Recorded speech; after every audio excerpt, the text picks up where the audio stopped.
You've seen the pictures, right? The digital nomad family, laptops out on some beautiful beach, kids learning about the world by, well, being in the world. It's this whole new way of thinking about work, school, and what family life can even be.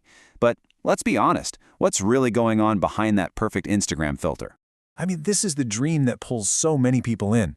The whole idea of trading in the traffic jam for a sunrise, of prioritizing experiences and actually connecting with your family away from all the noise of the daily grind.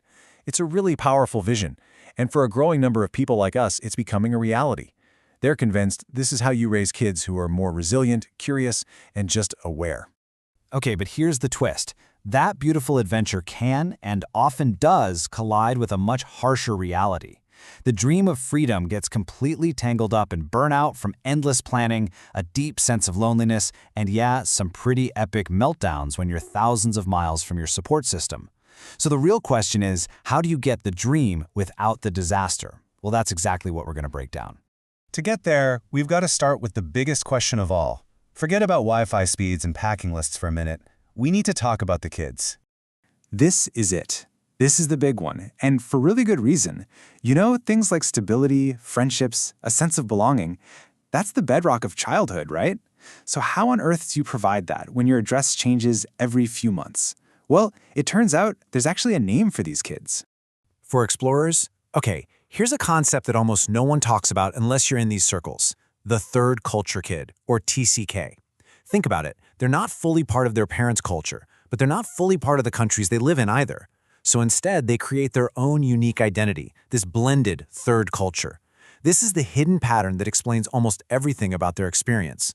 And being a TCK is the definition of a double-edged sword. On one side, the advantages are incredible. You get kids with this amazing global perspective who are super adaptable and resilient. But the flip side is just as real, and it comes with some profound challenges. A deep, unresolved grief from constantly saying goodbye, real confusion over who they are and where they belong, and this painful, repeating cycle of making friends and losing them. Understanding this trade-off is absolutely the key to making this lifestyle sustainable. So knowing all that, how do the families who are thriving actually do it? It's not about luck, I can tell you that. It's about having the right tools. So let's open up the survival kit that these families rely on. For settlers, this is the safe, practical, step-by-step stuff for building a solid foundation. First thing in the kit, school. The whole concept is called world schooling, but it's not a one-size-fits-all deal. For strategists, you can really break it down into 4 main frameworks. You've got your settled globetrotter, who stays in one place for a long time; the traditionalist, who actually uses local schools; the structured adventurer, who brings a curriculum with them; and then the unschooler, who lets curiosity and the world itself be the teacher. The main thing to see here is that there's a model that can work for any family's comfort level. But schooling is only half of it. To really fight that loneliness, you have to find your tribe, and here's how you do it. For social smarts, if you're this type of person, you already know community is everything. It starts online, sure, but the goal is to find those in-person hubs. And here's the crucial part: you have to slow down. Staying in one place for at least 4 to 8 weeks, that's the magic window for turning casual meetups into real friendships. Bottom line, you've got to prioritize people over passport stamps. So we've talked about the external tools, the schooling, the community. But now, let's peel back a layer and look at something most people never even think about: your family's internal operating system. This is the hidden blueprint that really determines whether you're going to thrive out there or just survive. I want you to think about your family like a small company for a second. How are decisions made? For strategists, generally there are 2 models. There's the centralized or top-down approach.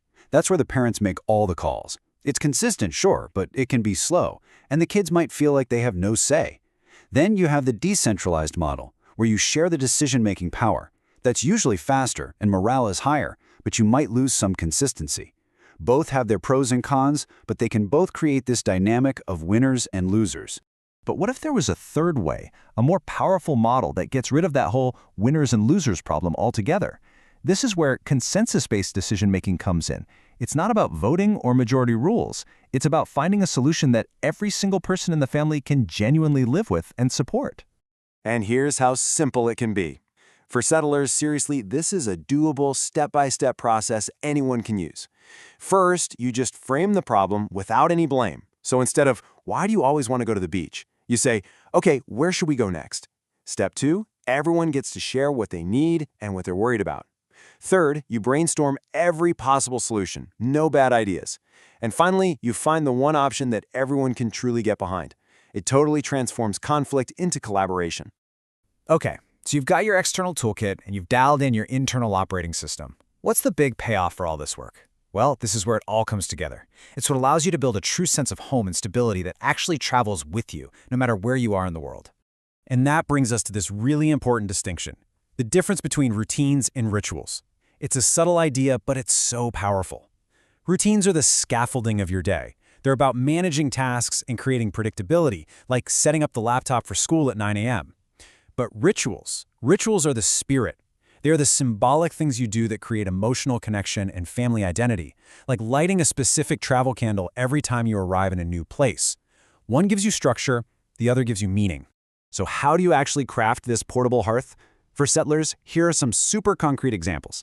You can create arrival rituals, little things you do to make a new space feel like yours. You carry material anchors with you, like a special blanket or a favorite bowl. You create digital continuity with weekly video calls so the kids feel connected to their friends. And maybe you even have a home base hub, a familiar spot you return to every year just to re-anchor. And this really gets to the heart of it all. Home stops being a physical address. It becomes a consistent practice. It's that unique constellation of your family's routines and rituals, that invisible feeling of belonging that you build together and carry with you wherever you go. You know, ultimately, this isn't just for digital nomads. This is really about creating your own stability in a world that feels like it's always changing. So I'll leave you with this to think about.